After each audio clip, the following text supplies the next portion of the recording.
But one, U.S. government review found no evidence of widespread Hamas theft of Gaza aid. An internal U.S. government review found no evidence of widespread theft by Hamas of U.S.-funded humanitarian aid in Gaza, contradicting the State Department's claims that were used to justify the controversial private organization that took over aid distribution in the enclave. So that's number one. The analysis conducted by U.S. Agency for Aid, U.S. Agency for International Development, USAID, looked into 165 incidents of waste, fraud, and abuse reported by partner organizations between October 2023 and May 2025. The review of incidents, which was first reported by Reuters, found no affiliations with sanctioned groups or foreign terrorist organizations, according to presentations seen by CNN. That's number one. Number two, there is actually a group that was stealing aid, or at least disrupting the aid delivery mechanism. That group is now known as the Popular Forces. That group is led by a Yasser Abu Shabab, a Palestinian who is a collaborator of the Israeli state. Yasser Abu Shabab is an ISIS affiliate gang leader who was in prison under the Hamas governance. Now he has a group called the Popular Forces that is armed by Israel.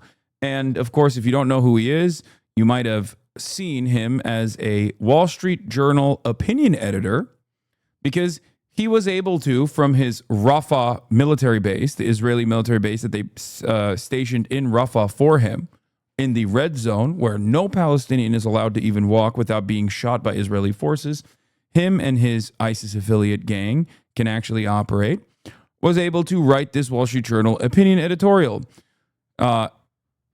This is an unprecedented dark time in media in the history. It's the darkest. And he writes, Gazans are finished with Hamas. My Popular Forces control significant parts of eastern Rafah, and we are ready to build a new future.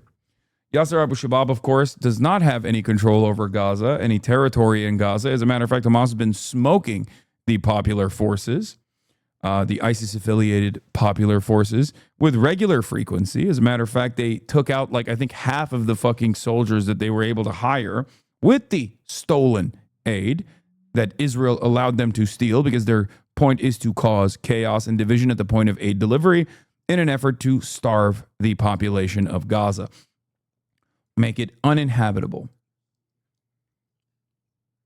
So that's something that you must recall. Of course, Wall Street Journal famously also, denies that there's any sort of severe wrongdoing in Israel. So remember that. But is there an aid delivery group, Hassan? You might ask. You've been talking about the Gaza Humanitarian Foundation, for example, and that's the only aid delivery distribution mechanism that exists currently, because Israel does not allow any of the previous aid distribution groups that are unaffiliated third parties, as they're supposed to be. Specifically, the United Nations-backed aid distribution groups that had 400 distribution sites all around the Gaza Strip have all been shuttered, all have been closed down by the Israeli occupying forces.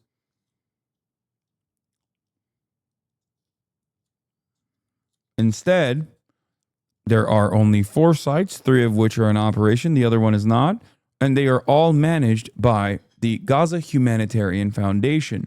This is a front group designed by the Israeli government and the American government to be a U.S. mercenary-backed aid distribution trap, a scheme. Perfidy is the term for it. It's illegal under international human rights. It's a war crime.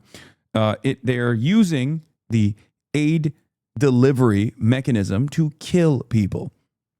Throughout the day, there are numerous times throughout the day in these 3 sites for 2 million people. Remember, 3 sites only, where the only food, the meager amount of aid that goes into the Gaza Strip is only distributed in 3 sites for 10 minutes at a time.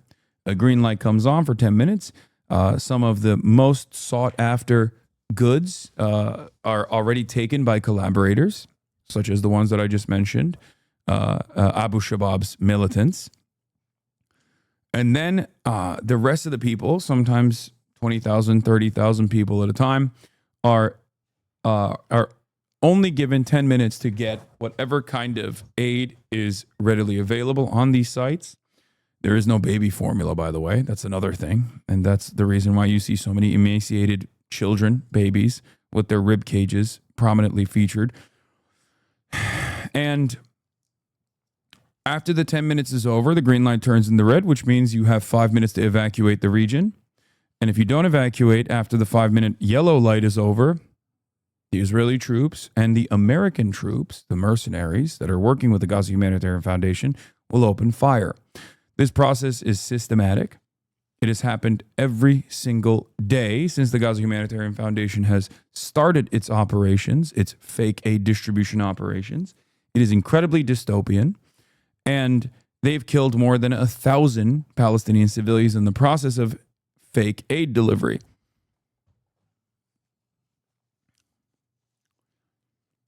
Doctors and members of Oxfam, humanitarian aid workers, journalists are all starving in the Gaza Strip at the moment. Cool story, cool made up story. What are some sources for this Squid Games crap? Sounds made up. Cool made up story. At least you got some creative writing done, says Cyber Nomad. 22 months into a genocide, and there are still people who call into question these first-hand accounts.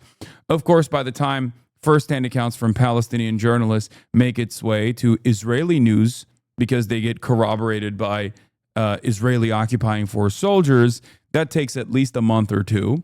And then maybe you'll hear it, not in the bylines of the New York Times, but like way, way below the fold as they bury the lead 8 months down the line in a New York Times piece that still seemingly obfuscates Israel's responsibility in this ethnic cleansing campaign.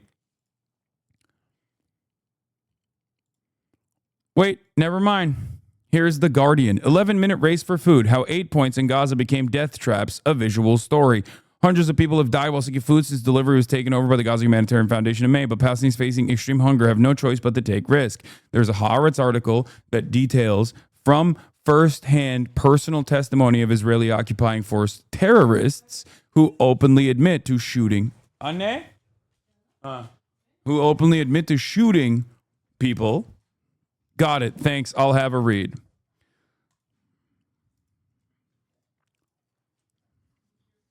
Fucking dipshit.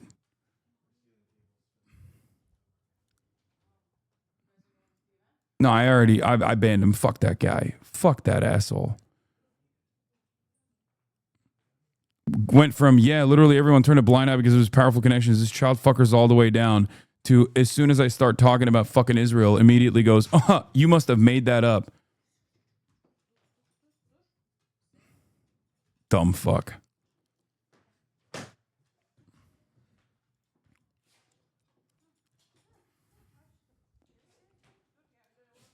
Why are these people so confident in knowing nothing? Because they're morons, okay? They're morons. And the truth is so depraved. The truth is so fucked up that they would rather go, ugh, this fucking idiot. He's probably lying about this.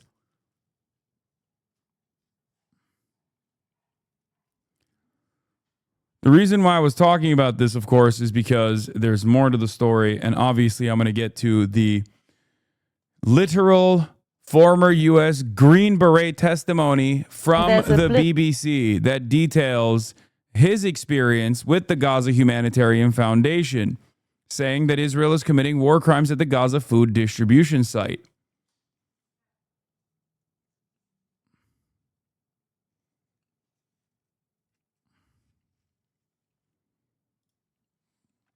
As famine spreads, Israel destroys supplies from 1,008 trucks it refused to let into Gaza. Con News, Israel's public broadcaster, spoke with Israeli military officials who admitted they destroyed food, water, and medical supplies from more than 1,008 trucks left to rot at Kerem Shalom, while Gaza's health ministry warns of mass death unfolding in real time. Israel had blocked UN officials from collecting the trucks to distribute aid in Gaza. We buried everything in the ground, and some of it we even burned, Israeli army told Con News. Even today, thousands of packages are sitting in the sun. If they are not transferred into the Strip, we will destroy those too. The mechanism simply doesn't work, one military source admitted. The trucks are stuck. There's a mechanism that doesn't function. There are problems with the roads, and coordination isn't working either. We have here the largest grain warehouse that exists, he added. If the goods currently sitting there aren't collected, we will clear it out and bury the supplies on airdrops. This has already been attempted and was a complete failure, just like the port that was built. The Gaza Health Ministry says this is famine. Over 122 people, including 83 children, have died from hunger. 9 people have died in the last 24 hours alone, according to Gaza's health ministry. Children are dying before our eyes. Mothers miscarry in tents because they can't afford a single meal, said the ministry's director general. Acute malnutrition among children under 5 has surged from 0.5% to 11.5% in just 1 month. We expect many more deaths in the coming days and even hours. This famine has spared no one. Even medical workers haven't eaten. Some send what little food they have to their families. The world just watches, waiting for everyone to die, the minister said.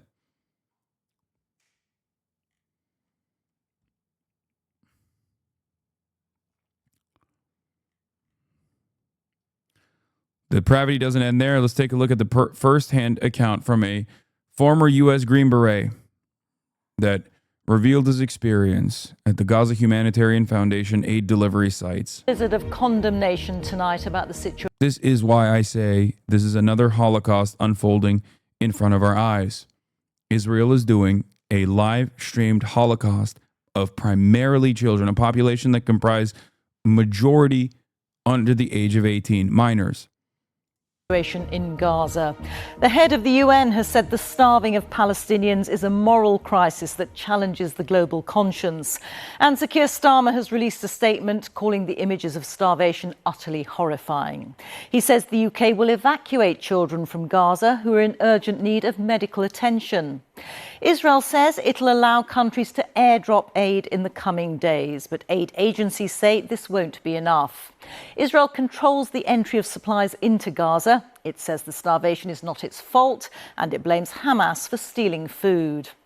The BBC, like other news organisations around the world, is prevented by Israel from reporting inside Gaza and from seeing for ourselves what is really going on. So we rely on trusted freelancers in the territory, and working with them, our international editor Jeremy Bowen sent this report from Jerusalem, and a warning there are distressing scenes from the start. This image of a starving boy and his mother in Gaza has been seen by millions around the world. His name is Mohammed, he's 18 months old, and he weighs 6 kilos. His mother, Hidayah al-Mutawi, has lost her home and her husband, who was killed, and Mohammed and many others will not survive much longer unless unrestricted aid starts flowing into Gaza. He can't stand up on his feet or sit because of the fatigue. We can't get baby formula from Mo because the prices are too high. I go from one hospital to another trying to get him formula, but Yes, airdropping aid is a massive failure because it ends up killing people. America tried doing it as a PR stunt, mind you, because at that point, they already had functioning roads and trucks waiting to fucking deliver aid, and Israel was, just like right now, refusing to allow this aid into the Strip. And they dropped aid, they airdropped aid into the Gaza Strip, and it killed people. It fell on top of people, and it killed them. The most effective form of aid delivery and distribution already exists within the Gaza Strip. There are already tens of thousands of people that literally work for the United Nations that are currently starving. Okay? They're working for UNRWA. There are distribution spots. There has always been a mechanism of aid delivery that could work within the Gaza Strip. The only reason why it doesn't work at the moment is because Israel doesn't allow it. Israel literally shoots at aid distribution. Israel shoots at aid distribution sites. Israel shoots at its own aid distribution sites. I can hardly find any. Mohammed and his mother, Hidayah, were filmed by one of the trusted Palestinian freelancers we work with in Gaza, who are themselves starving. Israel does not allow international journalists to enter the territory. I wonder if you feel... So we went to a spot overlooking Gaza. Why is the U.S. silent about the starvation in Gaza? CNN Newsnight panel debates? That's crazy. But at least they got Peter Beinart on. I mean, that's also wild. Abby Phillips having Peter Beinart on is, I guess, like a change of time. It's beyond just simply talking about like how anti-Zionism is an anti-Semitism. And Kat, she has Kat on as well. Oh God, don't put fucking Scott Jennings on this goddamn panel, dude. Don't do that. Oh my God. A vantage point in the frontline town of Sderot, where Hamas attacked and killed Israeli civilians on the 7th of October 2023. Israelis come here to look at the war, only a few miles away. It was hazy, so it was hard to see, and the steady sound of Israeli artillery was carried away on the wind. Since my last visit, vending machines have been installed if anyone needs refreshment. From here, it feels like looking out of one world into another, not distant, but remote and isolated. So, from up here, there are essentially two visions of what's happening in that world. Israel, supported by the United States, says there's plenty of food in Gaza, and if people are going hungry, that's because Hamas has been stealing it and because the UN and others have not been distributing it in the way that they should be. Now, the other version, which is supported by Western governments, including Britain and France, and by aid agencies with decades of experience. Yeah, like everyone but Israel and America, you mean, which is the truth. Palestinians in their firsthand testimony, every single humanitarian rights organization that operates within the Gaza Strip, including the members of said humanitarian rights organizations, doctors and members of Doctors Without Borders, like Westerners that are still working in the medical field within the Gaza Strip. And every single fucking Western nation even has an understanding of exactly what the fuck is going on. The only people that are lying about what's going on is Israel and America. That's it.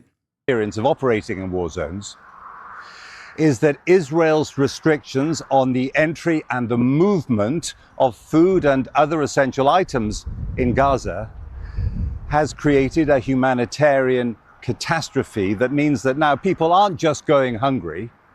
The vulnerable, children, are starving to death.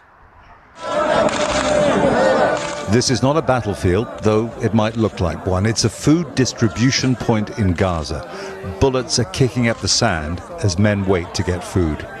It's one of 4 sites run by the so-called Gaza Humanitarian Foundation. Remember when that other guy was saying, oh, you made up that Squid Game shit? There's footage of it. Now ask yourself, there's footage of it. It's crazy. It is truly demonic, dude. A joint Israeli-US scheme they say replaces the UN and keeps food away from Hamas. This video is of the foundation's armed American security guards opening fire.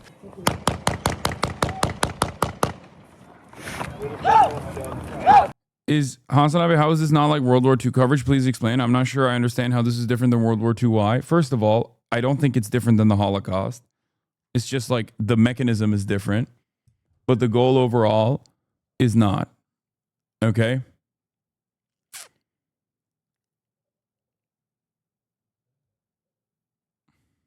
But also,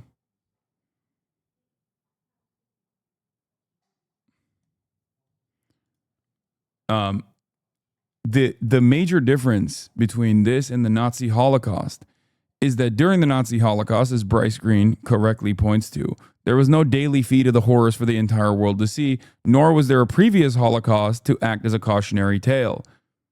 Now, one might posit that average German citizens probably were aware of the atrocities, maybe not the scale of the atrocities, but certainly were aware that atrocious things were happening behind those walls in the concentration camps and death camps. But the rest of the world was somewhat oblivious. As a matter of fact, until the camps started getting liberated, the rest of the world had no fucking clue overall. There were some intelligence reports that were ignored. But right now, this is 24/7 live broadcasted.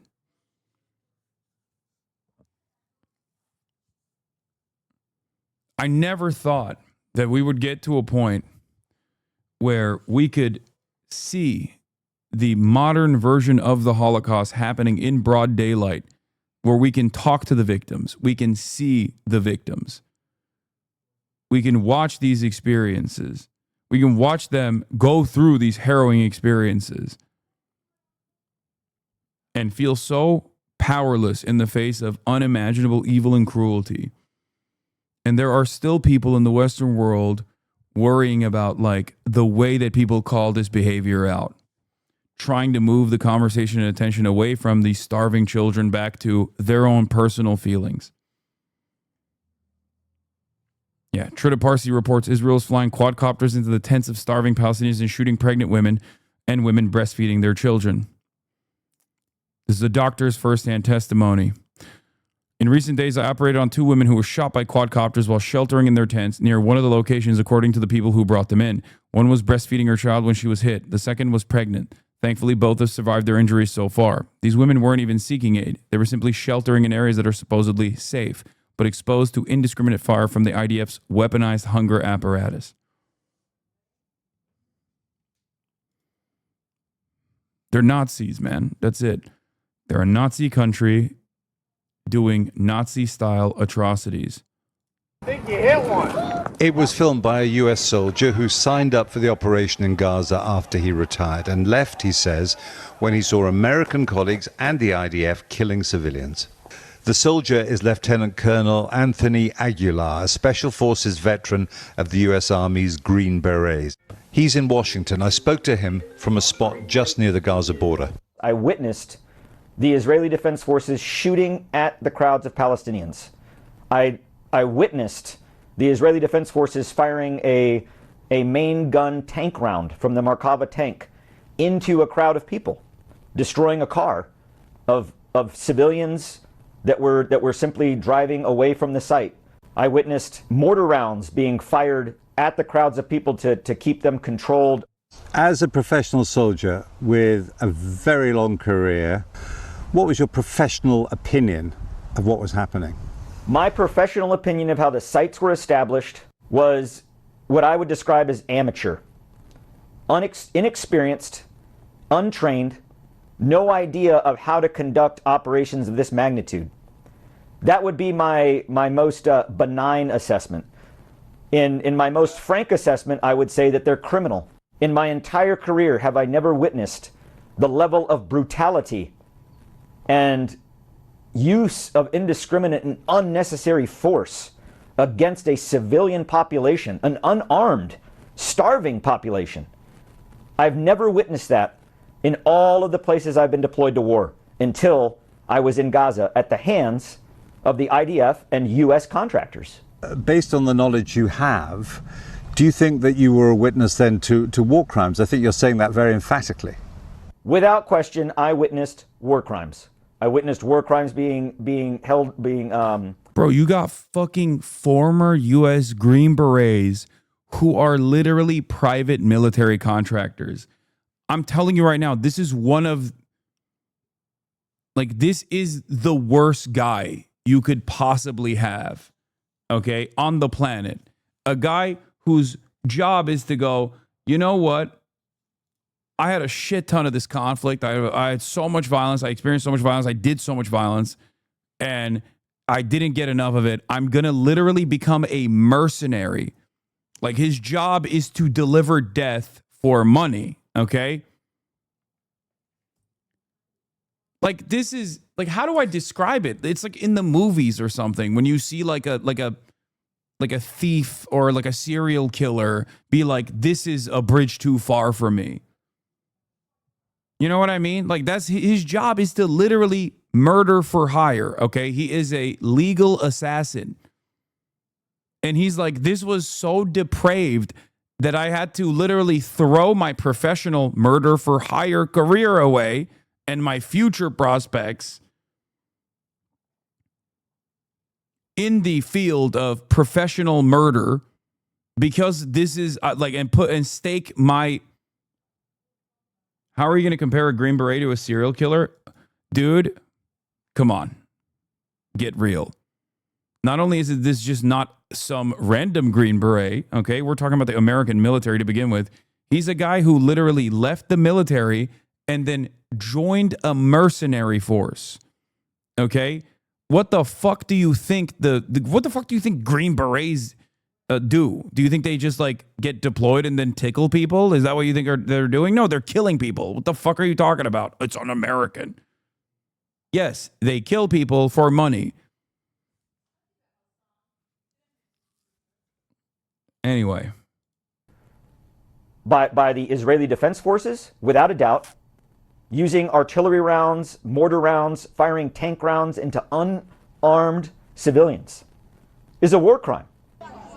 People can resist hunger for a long time, but in the end their strength ebbs away and deaths can rise exponentially, and that is what seems to be happening now in Gaza. Israel insists its forces have not targeted civilians. Now we have eyewitness testimony to add to the considerable evidence that they've done so as a matter of routine. Yeah, I don't think it's just the IDF that's doing that, by the way. I'm pretty sure a lot of the GHF buddies of his that are there are also doing it, but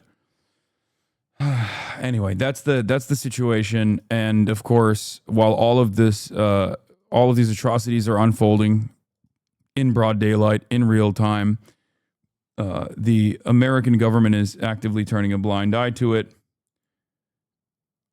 And I'm going to go hang out with my mom before I go to this event. So this is, I'm ending it here, but I will see you tomorrow and we'll continue along with our coverage as always. Let's play this song that this chatter made in 2021 or has been working on since 2021 for me for my birthday. I remember years ago when I was radicalized. I never had to pay so much for medicine in my life.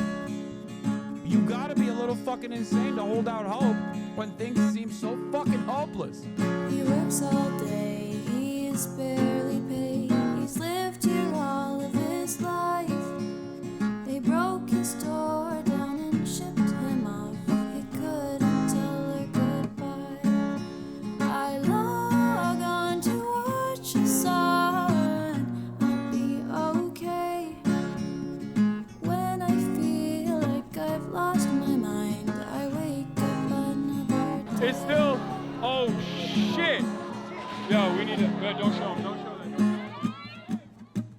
Her body couldn't handle birth. They said that she'd likely die, but they can only intervene within an inch of her life. I'm trying not to cry because I don't want them to get an image of me crying. A voice for good, a sign of hope, sadly couldn't be saved. They brutalized all those in grief for bringing her to her grave.